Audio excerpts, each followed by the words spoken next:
Do I have an eating disorder? This is a common question I see people asking, so let's talk about it. Hi, my name is Stephanie. I'm a therapist on Long Island, New York that specializes in the treatment of eating disorders and body image issues. If you're interested in learning more about that or just general mental health, please click the subscribe button down below to subscribe to my channel. Let's get right on into it. I see in a lot of forums that people describe certain behaviors that they're engaging in and then go to ask if they have an eating disorder. So I don't eat past, 12 o'clock in the afternoon. Do I have an eating disorder? Or whatever behavior it is, do I have an eating disorder? That's a common question. Or perhaps a lot of people come into my office for a consultation or over the phone and explain what they're going through and then ask, do I have an eating disorder? The thing is, if you are thinking about this, if you're thinking that I possibly could have an eating disorder, more than likely at that point you already do.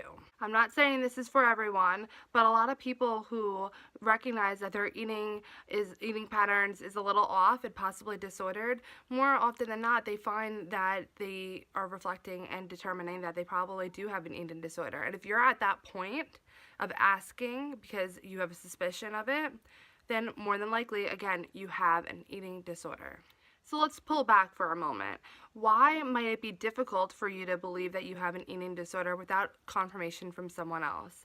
One, sometimes people feel that people don't see it and that other people aren't commenting to them about their eating pattern, so therefore you can't have an eating disorder because no one sees it. Number two, you may fear that people won't believe you if you told them that you had an eating disorder.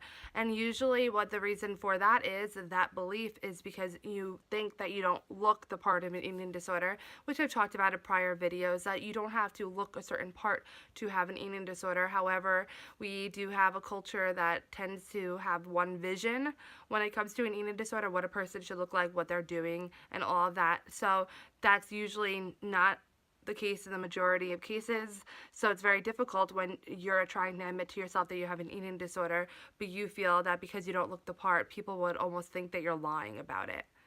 Another major reason why it might be difficult for you to accept that you have an eating disorder is because you think that you don't meet certain requirements to have an eating disorder. You say, well, I do eat, so I can't possibly have anorexia. Or maybe you think, well, I don't purge every day, so I can't possibly have bulimia. It's a problem because, there's so much misinformation surrounding eating disorders out there, so you may truly believe that you don't qualify for an eating disorder, or you don't meet the criteria for an eating disorder, when in fact you do. Which brings me to my next point. If you're feeling that you're struggling in any way, go get help. Go to an eating disorder specialist, and I'll leave a link in the description below for a video on how to find that. But go to an eating disorder specialist and talk about your concerns. I have people come into my office for the first time, explaining what they're going through, and then asking whether or not they have the eating disorder. And this is great in one sense because it's bringing them to my office, which means that they're ready to get help. Even though they feel that they still need confirmation about what they're struggling with, and confirmation almost to let them know that it's okay that you're struggling, because you are struggling with something more than just you're being crazy. It's an eating disorder. It's so great that it is bringing people into a therapist's office to discuss it, but I have a terrible suspicion that there's a lot more people out there, and it's more than a suspicion, I'm sure of it, that there's a lot more people out there that are battling with whether or not I have an eating disorder, should I even go see a therapist because I don't think I really have it, and who are not getting the proper treatment that they need because they are still struggling with the idea of having it. Being diagnosed with an eating disorder is loaded. It means a lot for people, and it's hard sometimes to believe and take it in for yourself and understand that you do have an eating disorder, which is why it's really helpful to have confirmation from a therapist. And regardless if you're struggling, it's really helpful to see an eating disorder therapist. It's something that I would say in most cases is absolutely necessary. It's not just something like an extra help. It's something that is truly necessary for full recovery from an eating disorder, is seeing an eating disorder therapist. So in summary, what I hope that you take from this video is that if you feel that you're struggling in any way, go seek out a therapist who specializes in eating disorders and talk to them about it. It doesn't hurt at least to go and get confirmation about your suspicion if you're feeling that you're struggling with an eating disorder.